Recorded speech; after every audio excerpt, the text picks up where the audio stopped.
talked to lots of people who come here looking for the Silicon Valley experience. They arrive with one suitcase in hand when they head south on the 101, hoping to see this place they've heard about.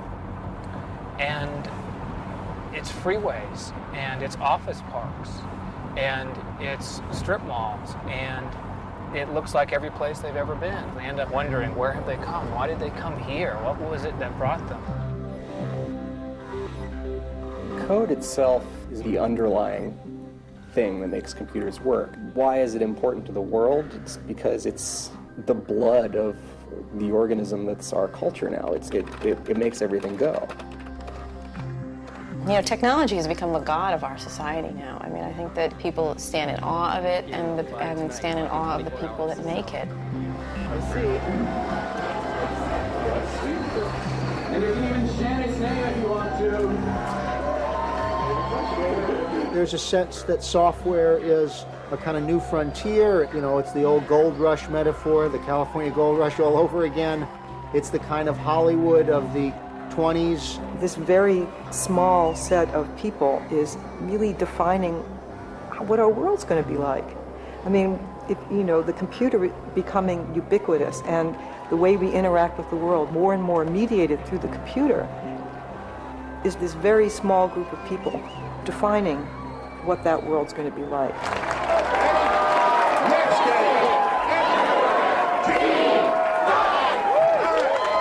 Less than 3 years ago, a small team of engineers at Netscape Communications created software that made surfing the internet easy, and in the process, changed the face of computing. On this day, however, the company is in big trouble, driven to the ground by its rival and software colossus, Microsoft. Only a radical strategy will help save it. Let's hear a little Mozilla! Mozilla! Mozilla! Mozilla!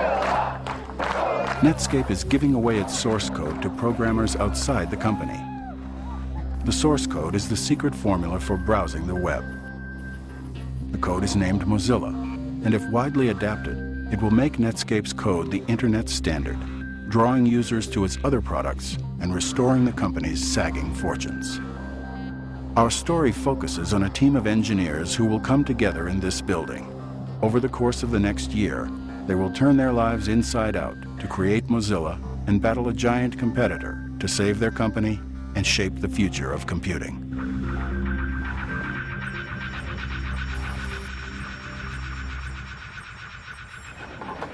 Right now we have a problem that the work looks like it can't possibly be done in time for the date we announced. So we're just trying to drill down on how doomed we are. And sometimes the only way to do that is get everybody in a room and stare each other in the eyes. We said we're giving you Netscape Communicator on 331. So if we're not giving them Netscape Communicator on 331, we need a way to address that. We can't do anything about it right now, and we're working to rectify that. The goal is to get Mozilla to developers by March 31st, a few short weeks from now. It is one of the most ambitious schedules in the company's history. It's a joke. I think we've been very explicit about it. Okay, when you make a mistake, correct it as soon as you can. That's all you can do. We've now timed out on my imaginary allotted time for this discussion. Michael Toy, one of Netscape's first employees, heads the team that will prepare Mozilla for public release. We're probably doomed. We're probably going to fail. Microsoft is probably going to squish us like a bug anyway, but just because we're doomed, it doesn't mean, we can't get up in the morning and do work. All rise. The Honorable Michael Toy presiding, and honorable. I'm pretty flip with my kids about what I do. What do you do at work, Dad? Oh, I don't know. I sit in meetings and I feel depressed and I read email. Oh, you got me. But they think my office is the greatest place in the world, though. It's like, oh, we're going to your office? Oh, yay, yippee, I love going to your office. Because they play with the guns, and there's free soda, and there's the giant balls. Basically, I work at Disneyland as far as they're concerned. I talk about marathon versus sprint. The hard part is to run with significant intensity the whole way, knowing that if you ever start walking, you're not going to make it. And just keep the end in sight and know that there's this urgency. Jim Ruskind, an expert on software security, is brought in to enforce rigorous standards of engineering precision. Imagine if you had a project where you felt Doom was imminent. All the different players wondering, are they pushed beyond their level? Can they think of a way of running faster? Can anyone help them? So there's a lot of tension and anxiety over making this schedule. Jamie Zawinski, free source code evangelist, will enlist outside developers to Netscape's cause. The free source thing is trying to change the rules, right? There are people who have the free software religion. The one thing they have in common is they're all hackers. They all like writing code. So hoping to tap into all of those smart people and get something from it, so that everyone benefits. Yeah, maybe. I don't know. We're talking about 2.5 million lines of code, and every one of them has to be gone over carefully, in some cases twice. Okay, I think we're ready. With hundreds of engineers converging on Mozilla with new code to enable its release, Tara Hernandez makes sure that their changes do not crash Mozilla and bring everyone's work to a halt. This is how we keep track of all the changes that are going in. Green is good. A lot of changes going in right here, and wham, the build's all died. Okay? All right, bye. No. We're doomed. Some of the worst crashes are reserved for Scott Collins, a veteran code writer who stands by for late-night troubleshooting. Now the moment you've all been waiting for, when one of our lucky videos qualifies. I've been here for about, 60 hours or so. Writing software is different from selling real estate. Selling real estate, you sell to people, the people are asleep at night. When they go to sleep, you have to stop selling real estate. Computers never sleep. We're in the finals. We're going to win $10,000. You can see my cube is decked out a little bit better than other people's. I have a nice couch, little mattress under there I can sleep in. Artwork from my children. I have control of the light switches. This is what I'd like to get. If my wife truly loved me, she'd let me have one. Life is good.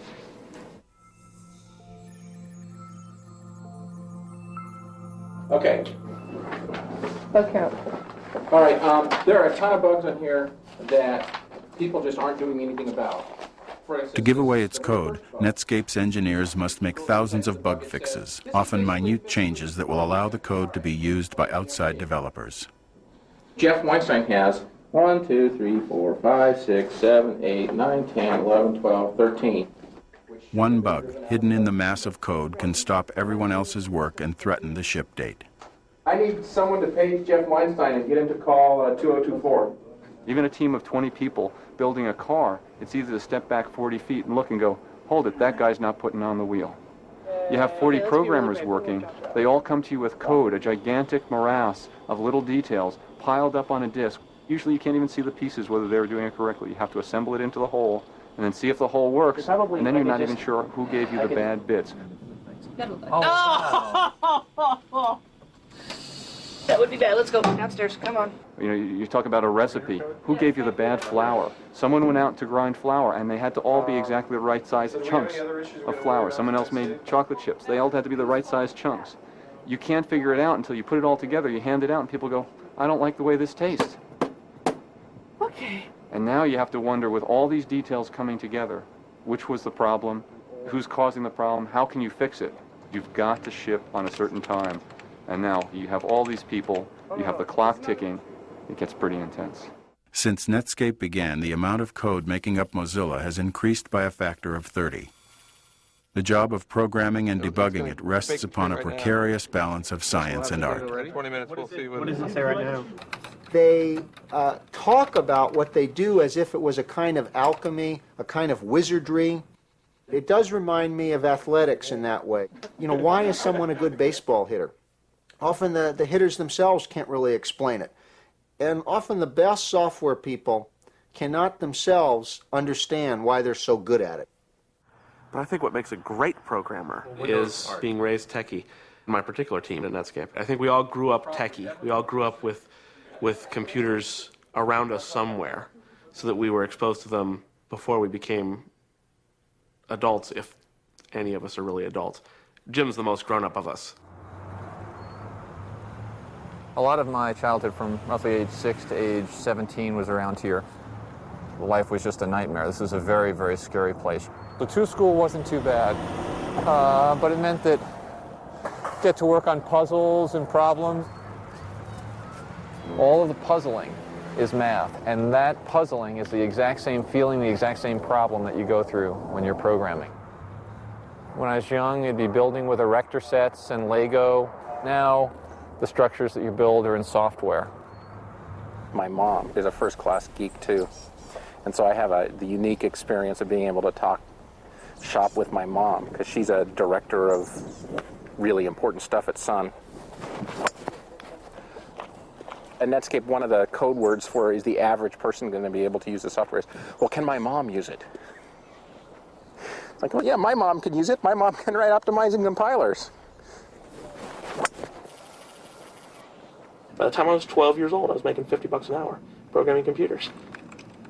People say, what should I be? Should I grow up to be I say computer programmer.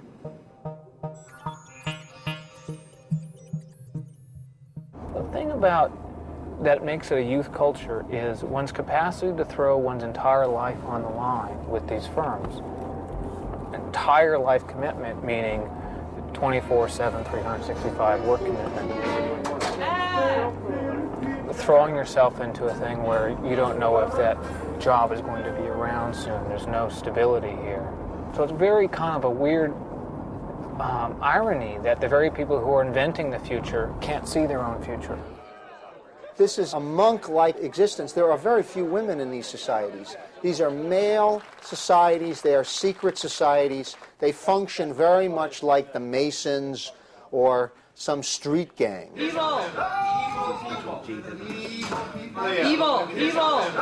man. Why am I an evil man? Did you not receive mail saying, if you have a Source 331 bug, you will be in here at 1:30? I thought it was 2:30. Now you're evil and stupid. You know what? I'm actually just in a different time zone. I thought stupidity was an excuse, though.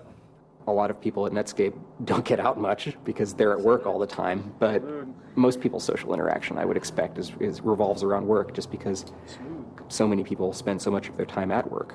Hey, Chris, it's Tara. How much do you love me? They've been saying the issue. Good. What do you know about like the threading stuff, calls into JavaScript and Java and XFB? Has Gordon been talking to you?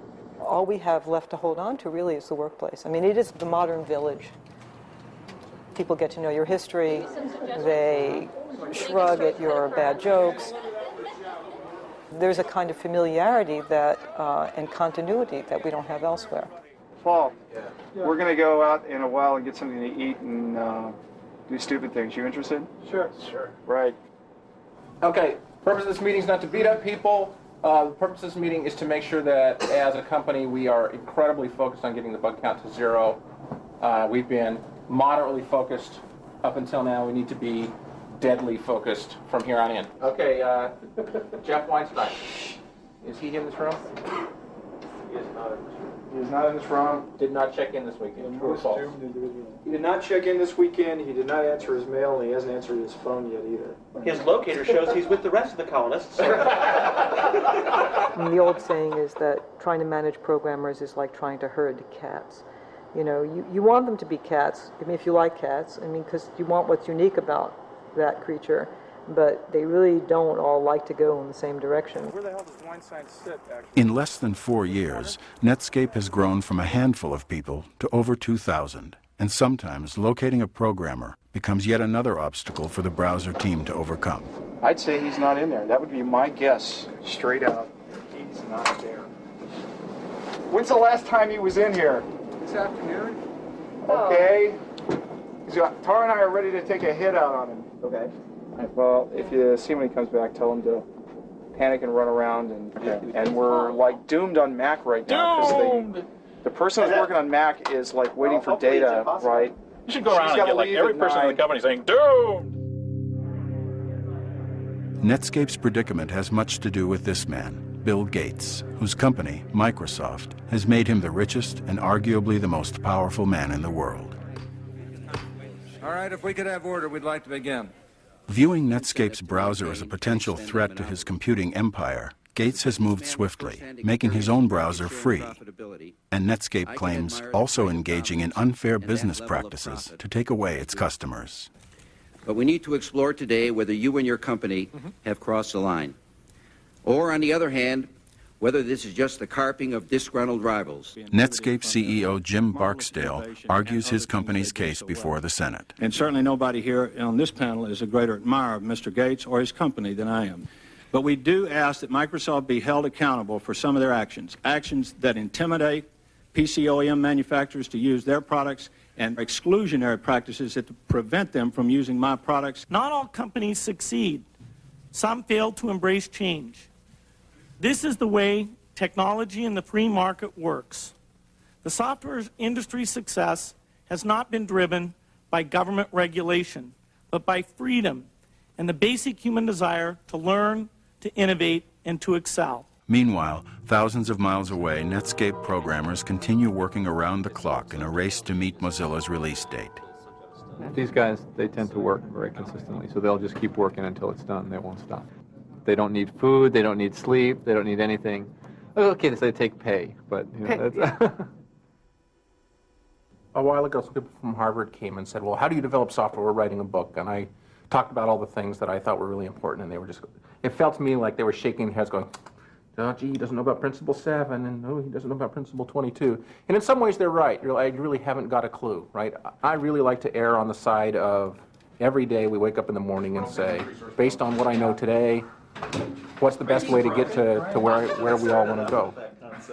I personally, or me and you three of us, do not have time to read all 2 million lines of source code to see that there are no remaining problems. We're going over here, zeroing in on Jeff Weinstein.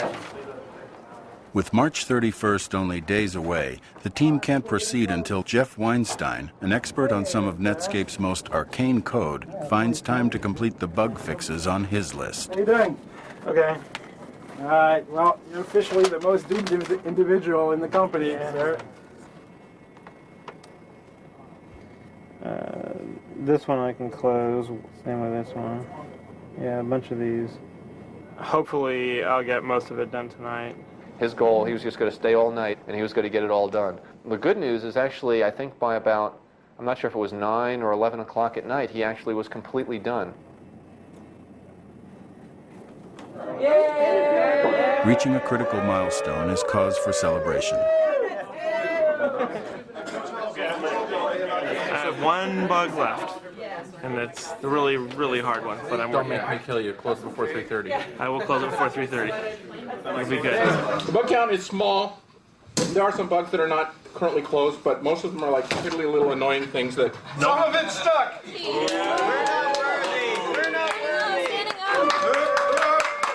I'll praise the mighty ones. There's just been a tremendous pile of people working really hard this week to do the impossible. There's this magic phrase that Michael Toy invented, which is Zero Boogs, which is, it's not quite perfect, but it's perfect enough. You know, 0 bugs, 0 boogs. You got a spare monitor upstairs in the King's Cube, right? Yes, I do have a spare monitor. This is the first big test. Will an outsider actually be able to make Mozilla work? If not, Netscape stands a good chance of missing its March 31st deadline. I thought this was going to be a huge thing. I thought it was going to be like 100, 200 people here, like all in rows, like with Soviet style. Yeah. Compiling. We're nowhere near that organized. Alright, looks like it's all there. Here we go. Yeah. Wow. All good. It's pretty simple how stuff's built. It's just there's a set of scripts that are set up to say exactly what to compile, and then they all get globbed together into Mozilla, hopefully. Here it is. Yeah. If you get it to work, then it means anybody can get it to work. That's true.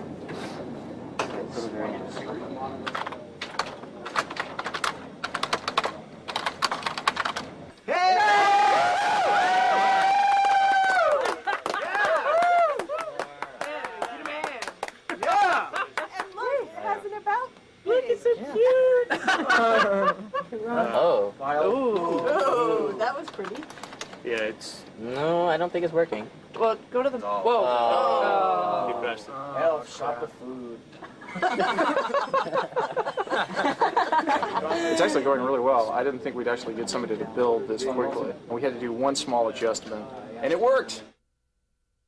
With the source almost ready to ship, Netscape must explain the significance of Mozilla to the press. Basically, what we want to do is we want to give them a little bit of the history, And then we want to go into what's actually going to happen tomorrow. The other important takeaway then, too, from this is that this is a really exciting, cool thing. Good afternoon, Forrester. Hi, Stan Dolberg and Eric Brown, please. 1 second. Give your voicemail for Stan Dahlberg. I'll transfer you now. Good afternoon, Forrester.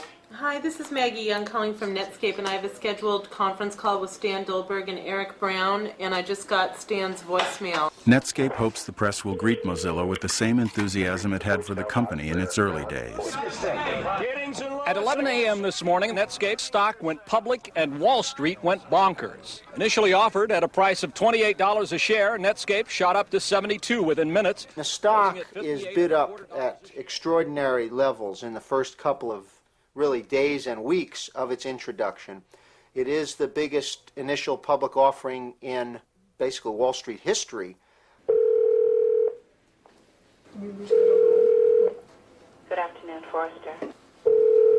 Hi, this is Josh Walker. Today, less than 3 years after its record-breaking IPO, however, Netscape's story generates a different response. Are you there? Yep. As you know, tomorrow is March 31st. Yep.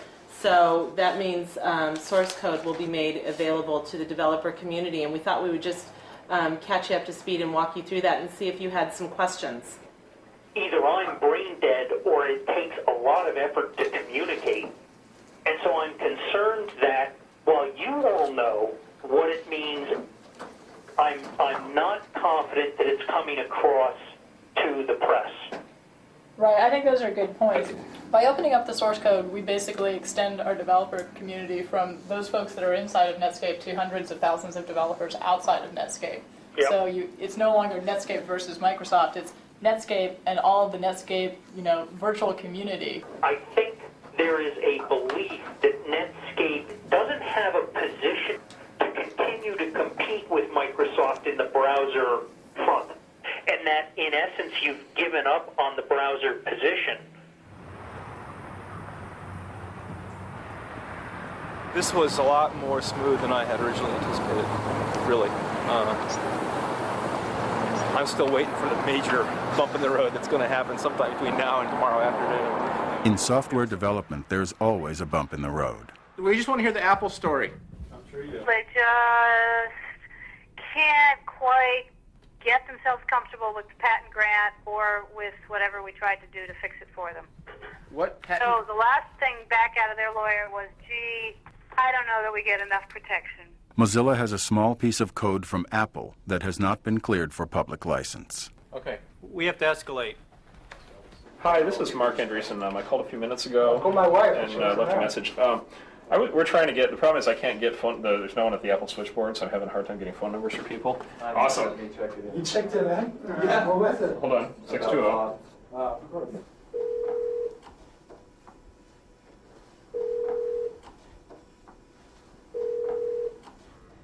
In order to ship Mozilla the next morning, Scott Collins is called in to replace Apple's code with his own invention. And theoretically, we believe this is possible. It's my last bug. When I complete this bug, I will be allowed to rest. So I stayed up until about 5:40 this morning writing this replacement class because it made my life a living hell. I got it basically running. It's all running. It's all really good. And thank heavens we got permission from Apple to ship the regular source. It's my understanding that Jamie is going to be the person that is going to be pushing the bits up to the website at around 10 o'clock. Is that correct? Okay. And we're going to be staging some different photo opportunities for the press at that time. There'll be television cameras. Could we just hire actors to do this? I was just telling you to be on TV. Come on. We're not going to mandate You're on TV now. I personally don't think anyone is going to come.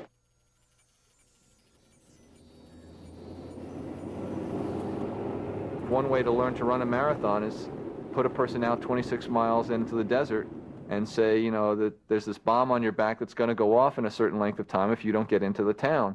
Well, that'll motivate you to get in, but there's a certain chance that you'll be blown up. What time is it? Yeah, it's 5 to 10. Woo! So We're going to be late. Hurry up. And welcome everybody to the conference call. Thanks for joining us this morning. Today, Netscape announced that the first developer release of its Communicator 5.0 source code is available for download from the Mozilla.org website.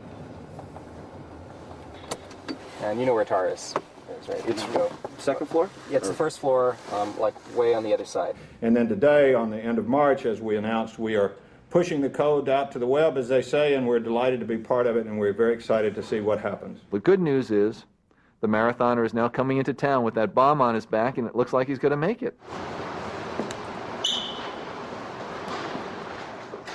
This is the moment of truth. They don't have a theoretical framework to write software, they're just writing it. Hi. It's just like hitting the baseball. If their code gets a home run, nobody's asking questions. Well, this doesn't make sense, or why do you do that? Why does it work? Nobody cares why it works. You're not nervous or anything, are you?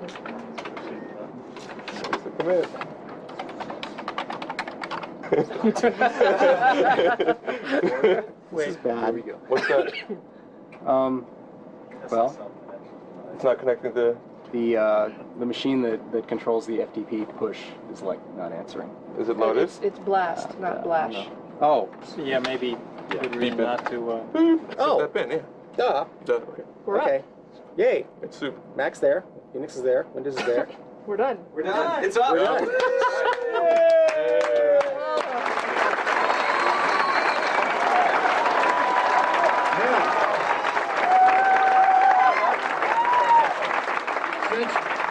Since Jamie is here, I'm told that means that we have now pushed the source out on the net. Is that correct?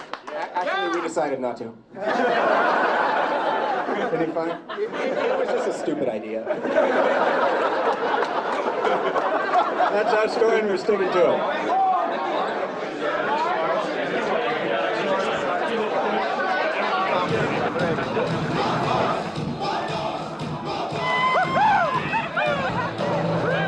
For a moment, everyone at Netscape takes a breather. I think it's going to work out. In the first hours of its release, the source code is downloaded thousands of times. But the number of downloads is no guarantee that Netscape will receive enough valuable contributions to help the company reverse its slide. He's known as Pavlov to me. He's Pavlov at Pavlov.net. On IRC, he's Pavlov or Pav or Pav sleeping or Pav tired up too late. And without him, I think we'd be months behind. Netscape's notoriety draws code writers from around the world willing to work on Mozilla without pay. One such contributor comes from rural Georgia.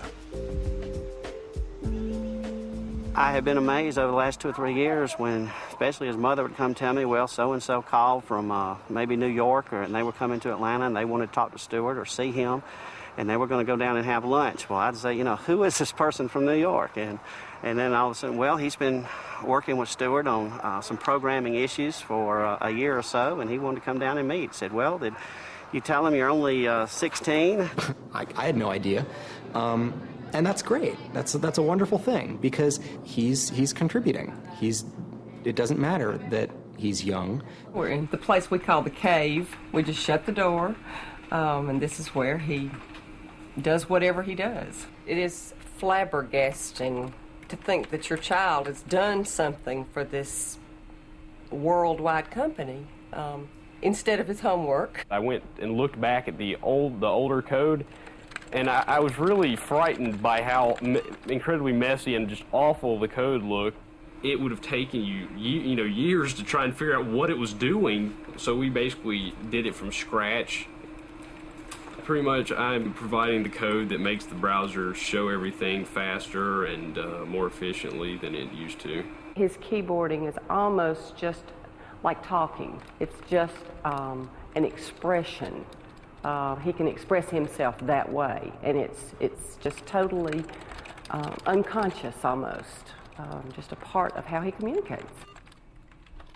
In the past, free code contributions helped build the Internet.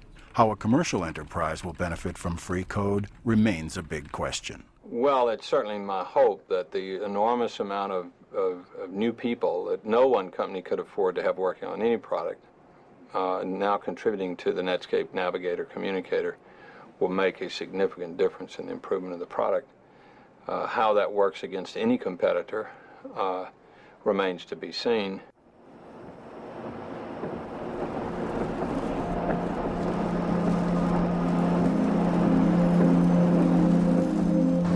Morning. Morning, thank you. David Retterman, an analyst for a San Francisco investment bank, closely monitors Netscape's radical plan for investors eager to participate in the internet stock boom. The market is really kind of a voting machine. It's voting, yes, I believe that vision statement. Yes, I believe that's going to result in product sales. Yes, that's going to drive earnings up, and stocks should trade accordingly. The financial benefits to Netscape of giving away its source code are hard to measure. I understand why Netscape's trying to do it, but I think they still have to show me that behind the vision and the slideware, there's a real sustainable business model that can deliver earnings, and so I'm in a show me mode for Netscape.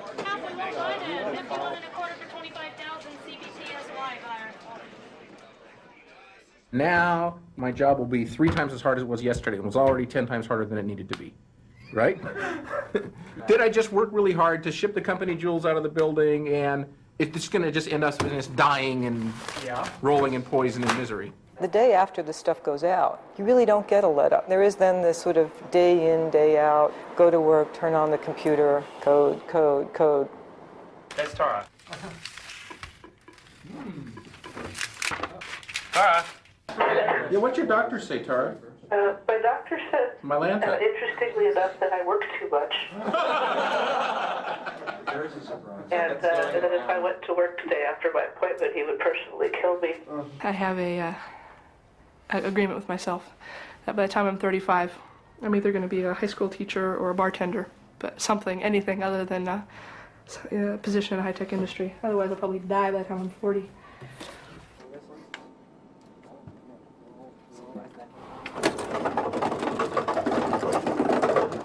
Now that I'm an old guy, I've kind of been around the block a couple times, and you can go from realizing this just never stops, does it?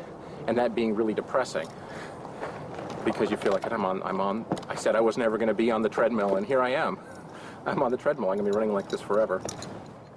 Because they're good at software, they need to keep pace. And as a result, keeping pace means to shut a lot of other things out. They just don't have time to read, time to hear about the world. They don't have much time for their families. But when you're in a situation where you really have a lot of work to do and no time to do it, you pick what you want. Some people pick wanting to have a family. Some people pick wanting to get some software done. Christopher was born right after I started at Netscape, and I basically missed the first 2 years of his life because of the intensity. I'd work till about 7 or 8 o'clock, come home, eat dinner, put the kids to bed, and then go back to work or work from home until 2 or 3 in the morning, and I was like the dad zombie. He would call and say, I'm on my way home, and then it would be 2 or 3 hours, and, the romantic dinner candles had burned down, and I was thinking he was dead by the side of the road. So, if 24 hours goes by and I don't hear from him, I pretty much know where to find him. I live in Michigan, and I commute. So it's quite a long commute. I don't make it every day. I only make it about every 2 weeks or so. But there's quite a time change. Here it's something like 12:01 in the morning, and there it's 1954.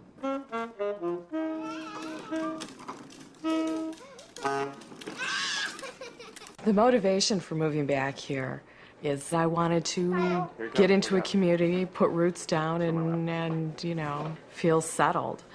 And life is just different out there. It really is. I mean, here people work at a car factory or whatever, and they're 30 years and out. If you want to go over there, sure, that's fine by me. We spent 45 minutes talking about this whole story from job to job to job to job. And I thought it was pretty cool. He had over, I forgot how many, I don't know, it was over 10 or something jobs. He seemed to do it a lot during particularly peak stressful times, baby due in 2 months, I'm changing jobs now, dear. I like when everything's changing. That makes it exciting. That's why I do it. It's something to be in the storm, right in the middle of it, and seeing everything new happening and putting it all together. It's really exciting. It's almost addictive. I wouldn't want to leave it, that's for sure. At times, it's a clear sacrifice of elements of your personal life. I have to work very hard, but I have the chance of being rewarded for my efforts. The disadvantage, my life's moving on. I don't have any children yet. You realize there's a certain amount of my life that I'm sacrificing, and I'm going to look back, and a portion of this life is gone. In the U.S., we have at least several million people directly making a living from software. And it's the fastest growing group of people in the economy. And it's certainly, in aggregate, the highest paying field of its size. I mean, yeah, you've got baseball, you've got Hollywood. But, you know, when you really think of a group that has millions of people in it, these are the highest wages anybody's ever seen in the United States. I hear you. The opportunity to win big for code writers is very real. In fact, that, if you will, jackpot opportunity is reflected here on a Wall Street trading desk. And I find that a lot of the engineers and managers from Silicon Valley are very attuned to what goes on these trading floors daily. By one account, 64 millionaires are created daily in Silicon Valley, where any technology worker can strike it rich overnight.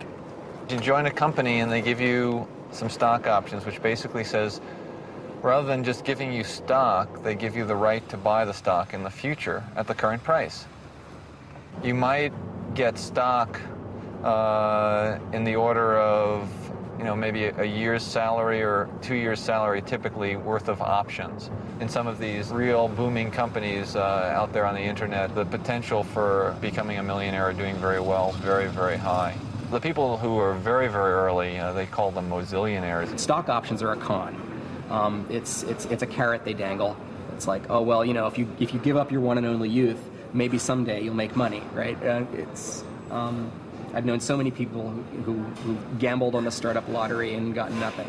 It's just like a lottery ticket. It's a stupid tax. I happened to win that particular lottery. From the day Microsoft announced its aggressive commitment to the internet, however, Netscape's stock has been in a steady decline, and throughout most of 1998, Netscape options are essentially worthless.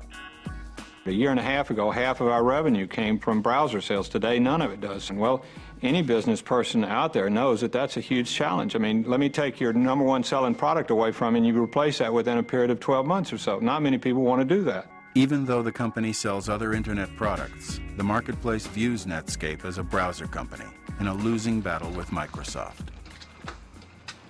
Greg, this is Jim Barksdale with Netscape Communications. How are you?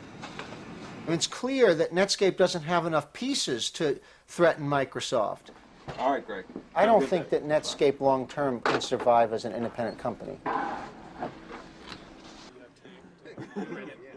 While Mozilla tries to recapture the early glory days of the company, integrating code from the outside means more work for everyone on the browser team. Apparently, I must have done it backwards from what you told me, or I don't know what.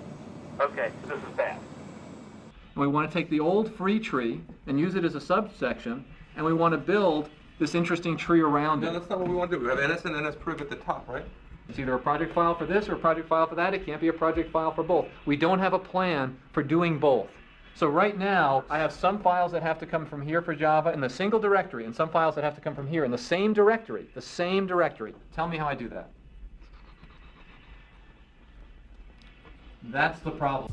The browser division, which costs the company almost $30 million a year to operate and contributes few revenues to the company, is reorganized in the fall for the second time in less than a year. Do we have all the answers? No. We're going to try and learn what we can from seeing the people who've done this well. When I joined a startup, I knew that 19 out of 20 fail. When an employee comes to work at Netscape today, he doesn't have the perception that there's a 19 out of 20 chance that this job is not going to be in place 1 to 5 years from now. If you live here, it is the ubiquitous conversation. Do you believe that Microsoft has used either A, illegal or just unfair methods to take market share from Netscape? And if the heart and soul of this industry is opportunity, is egalitarianism, Microsoft having achieved its market share on anything other than the backs of its code really riles everybody up. The Justice Department has charged Microsoft with engaging in anti-competitive and exclusionary practices designed to maintain its monopoly in personal computer operating systems and attempting to extend that monopoly to internet browser software. Regardless of its case against Microsoft, Netscape has become a victim of its increasing size and the growing complexities of its code. The company struggles to maintain the vitality it enjoyed as a startup.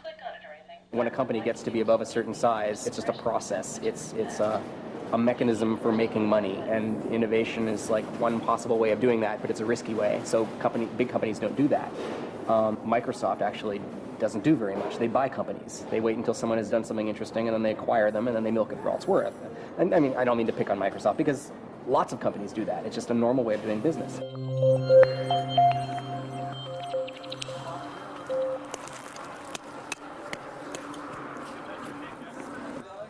We're on our way over to the Flint Center now. We're going to have an all-hands meeting. Jim Barksdale has moved up the all-hands meeting by roughly about a week. We've just announced quarterly results, and now this major change in direction. Well, in case you hadn't read the newspapers, we have, as of 1:30 this morning, concluded negotiations and agreed to sell our company to AOL of Dulles, Virginia.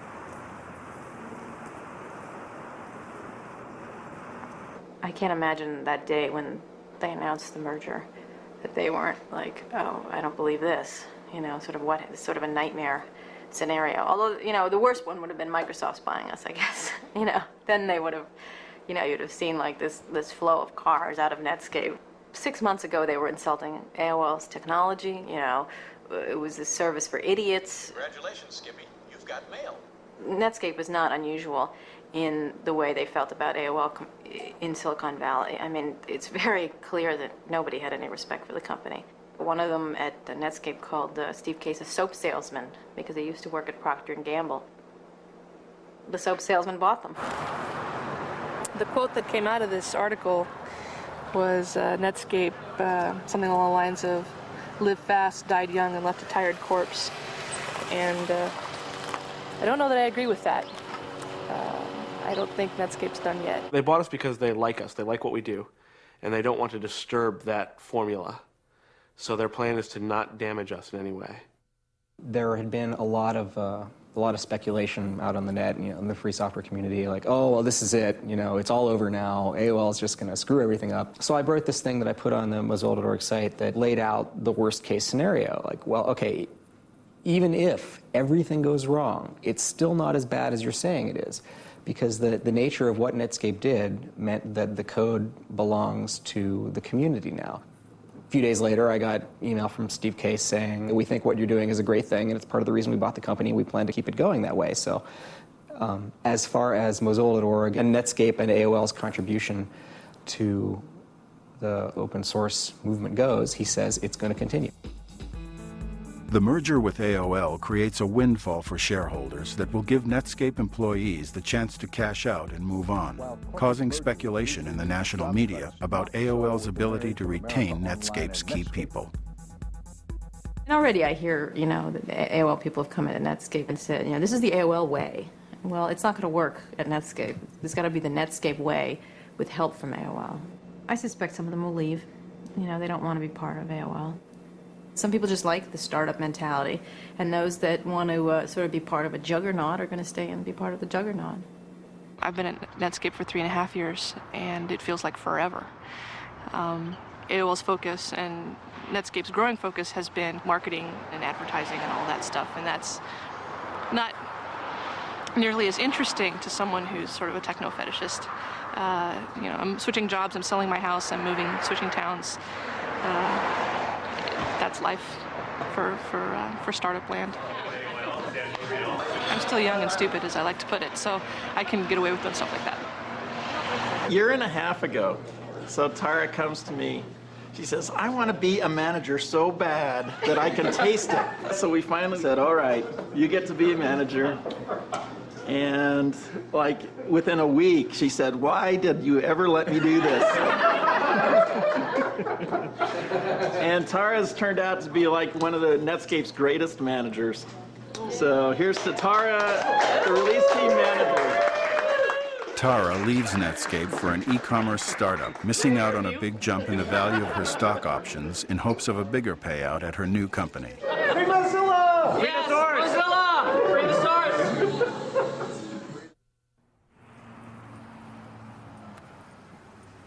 Regardless of how AOL runs the Netscape business, it's not Netscape anymore. That part's over, and that's really sad. I wish Netscape could have gone it on their own. Frustrated by what he perceives as a lack of commitment to open source development, Jamie quits Netscape 1 year to the day he helped give away Mozilla. The movie Hackers, I think, is just a great movie. I wish our lives were like that. I wish we were roller skating around in spandex and fighting bad guys, but it's not. It's sitting in a room and typing all day. This was what I was trying to escape. This life. I knew I did not want to live here. I've been out here now about 4 or 5 years. This is a nice place. This is escape from the jungle.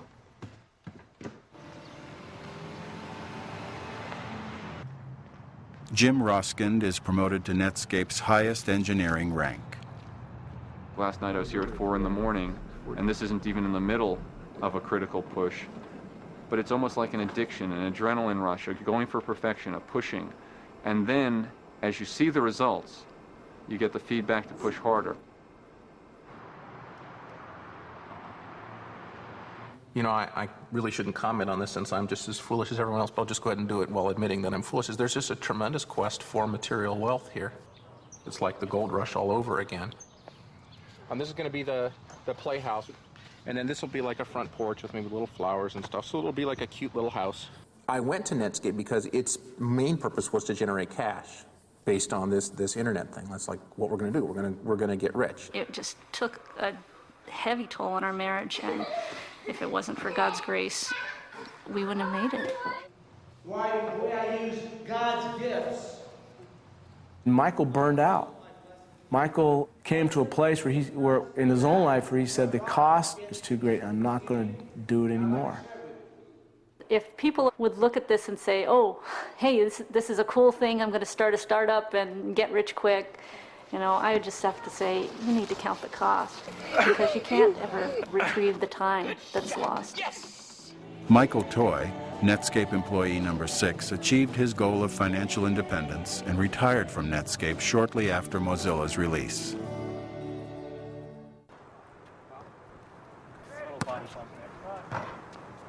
In the Valley, if you've stayed someplace longer than about 3 years, people wonder what's going on. Why can't you get another job? What's wrong with you?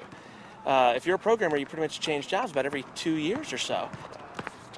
It's like ants, worker ants. They send a group out to do something. As that group approaches the task that they're going to do, some ants leave, more ants come on.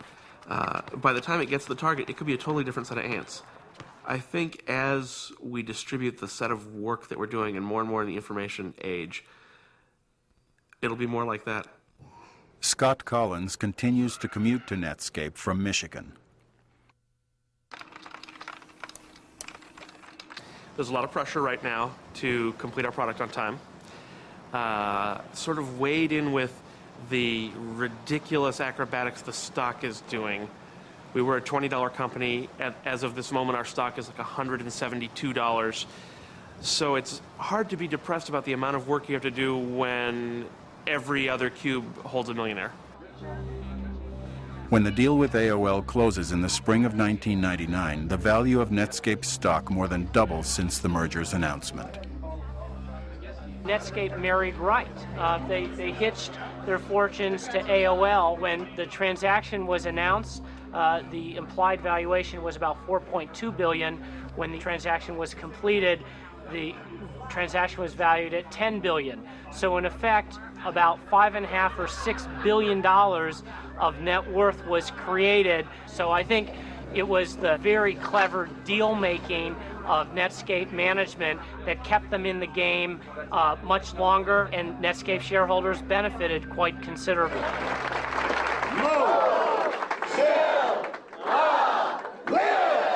While many executives sold their stock during Netscape's final year, Barksdale bought more. And after the merger, he swapped his shares for more than $500 million of AOL stock. Another young man comes west to seek his fortune on technology's new frontier. I'm a little bit nervous going into this interview because I'm not entirely sure what to expect. It's a long way away, 3,000 miles, a long way for your child to be, but this is a place where there's a lot going on that he's very interested in, and I think has some talents in this area. And I really think that this may be kind of home for him as far as being able to work with people that he can actually talk to.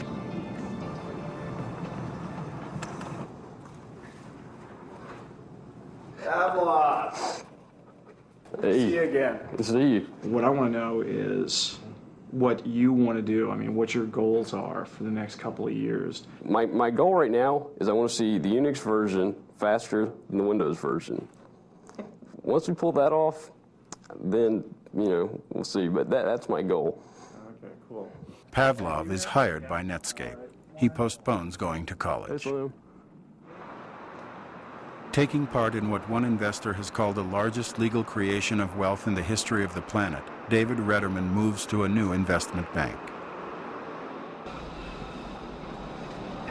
Here's the data center. A lot of cable, a lot of fiber. These can be sort of, internet connections. They can be our trading lines, our phone lines. We're laying the infrastructure to basically build a major merchant bank. Our view is that the internet changes everything, and we're going to finance the companies that want to be the agents of that change.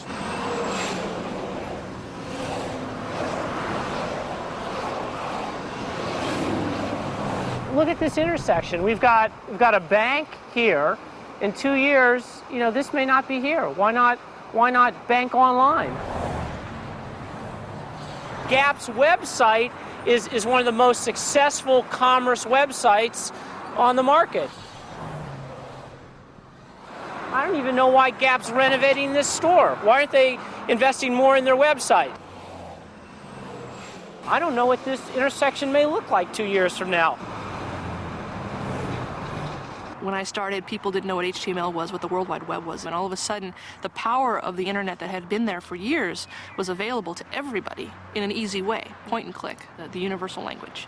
It's like Fantasia when Mickey is standing over the book that's open on the mountain and he's looking in to see what to do, and he does something. He doesn't really know what he does, but it makes something happen. And of course that thing gets out of control and keeps going. You don't know why it works. You don't know how it works. You just push a button and it works. We're at the beginning of an industry, and who knows where that industry is going to go. This could all turn into television again. It could be controlled by a small number of companies who decide what we see and hear, and there's a lot of precedent for that. I'm just laying down the tracks, and there are these trains zooming by me. And there's no way I'd want to say that it's a bad thing to have these trains fly by. It'd be a horrible legacy. If it ended up being the legacy of Netscape and the internet, that we could all do what we're doing only under much more intense pressure and much faster. Everything has to change faster, obviously. Look at Netscape. It was born and died. I don't want to use the word died, they wouldn't like that word, but it basically was born and overtaken within 4 years. That's pretty fast, I think, because they must think it's very fast. Near the end of 1999, the public still awaits Netscape's first open-source browser, more than a year after Mozilla was released. The judge in the Justice Department's antitrust trial rules that Microsoft is a monopoly that stifles innovation. AOL begins the millennium with a new, even larger acquisition, and investors continue buying technology stocks, which trade with increasing volatility. Still, as the internet finds its way into every corner of daily life, so too will legions of programmers and their code, working fast and late into the night.